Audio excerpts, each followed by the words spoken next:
amigos, a gente vai tratar no nosso vídeo hoje, nosso capítulo, né, sobre desenvolvimento econômico e crise ambiental, que está referente no nosso livro de Sociologia do terceiro ano do ensino médio, temática cada vez mais recorrente, né, é uma necessidade que precisamos entender, inclusive das nossas relações. É notório que quando a gente fala de meio ambiente, esse espaço seja, né, predominantemente determinado pelas dinâmicas naturais, pelos fenômenos naturais. Só que com o desenvolvimento desses espaços e ocupação desses espaços por figuras humanas, a gente tem que entender que esse meio ambiente passa a ser um espaço também de interface, portanto, de interação entre os recursos naturais, os recursos humanos, entre as dinâmicas sociais e as dinâmicas naturais. E a gente interfere diretamente nessas dinâmicas naturais. Existem até alguns estudiosos que tratam que nós temos alguns elementos que moldam esse processo das dinâmicas naturais: o fogo, a terra, a água, o ar e o homem, sendo esse quinto elemento dessa dinâmica por conta dessa interface. Um dos fenômenos que a gente percebe dessa interface, da interação natural e da interação social, seria, por exemplo, na condição das explorações, da sobreexploração, das extinções das espécies. Quando a gente fala, por exemplo, de espécie, a gente sabe que naturalmente as condições das dinâmicas naturais iam causar os processos de extinção, né? Nós temos um processo de especiação, que é quando essas espécies vão evoluir, vão criar novas espécies, um isolamento geográfico por um longo período, uma variabilidade genética, recursos para que isso aconteça, são recursos naturais. Mas o contrário disso é a extinção, que naturalmente seria provocada por catástrofes naturais, o surgimento de um novo tipo de relação nessa dinâmica natural que mate grupos de uma espécie aí coloque em extinção. Mas o que aconteceu, o que é notório, principalmente pós-revolução industrial, isso ficou muito visível, foi que as relações das dinâmicas sociais aceleraram esse processo de extinção, de sobreexploração das espécies.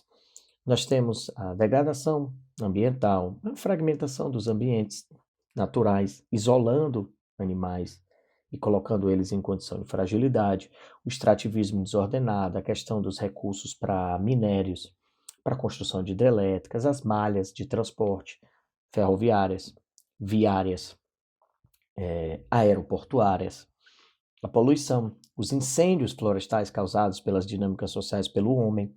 Isso tudo diminuiu o fluxo de espécies, diminuiu o fluxo de habitats e fragilizou e colocou muitas espécies em condição de extinção, em estágio de extinção. Então isso começa a nos levantar um questionamento sobre uma crise ambiental.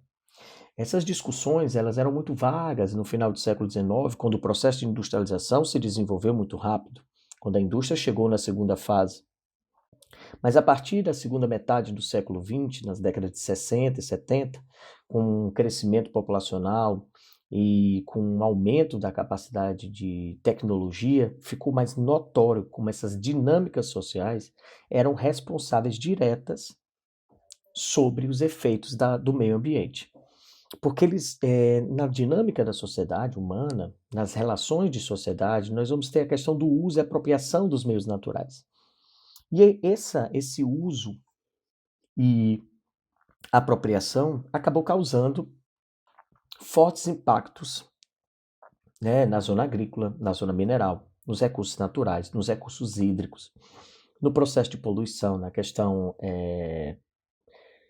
inclusive da questão da temperatura, né? Nós que estamos vivendo agora uma crise ambiental também na questão da temperatura, as ilhas de calor, invernos muito rigorosos, né? E essas relações que promovem uma alteração de todo esse processo do ecossistema, né, que ainda tem que receber os resíduos industriais que demandam muito tempo para serem absorvidos em condições naturais. Isso era uma preocupação, gente, das grandes potências, porque isso era fruto de um processo de industrialização em larga escala.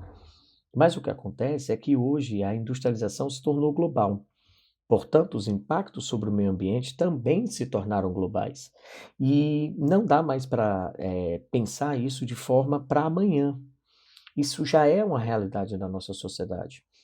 O Jung Habermas, né, trabalha que esse impacto ambiental seria justamente a soma do processo do crescimento populacional exagerado, de um crescimento produtivo exagerado, acelerado, né, que levou a nossa sociedade, a condição do nosso ecossistema a um limite.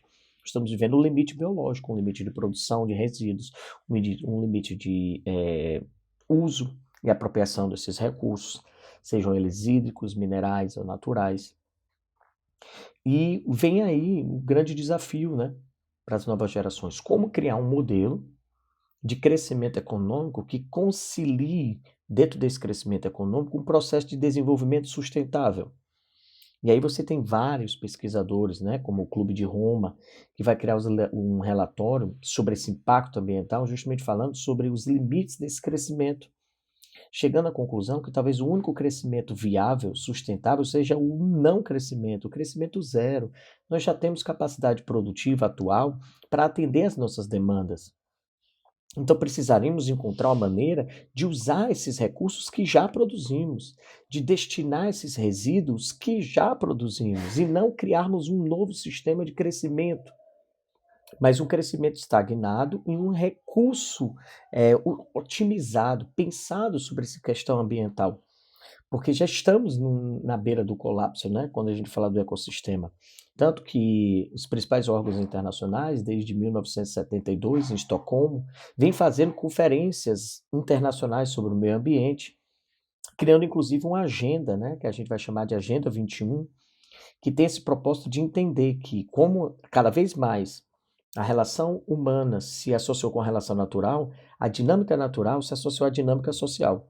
Então, nós vamos ter uma interface que necessita que, para combatermos uma crise ambiental, nós precisamos também combater as crises sociais, a fome, a migração, o mau uso dos recursos. Tudo isso tem que estar interligado. Tem que ser essa interface do qual o homem já faz com a própria natureza.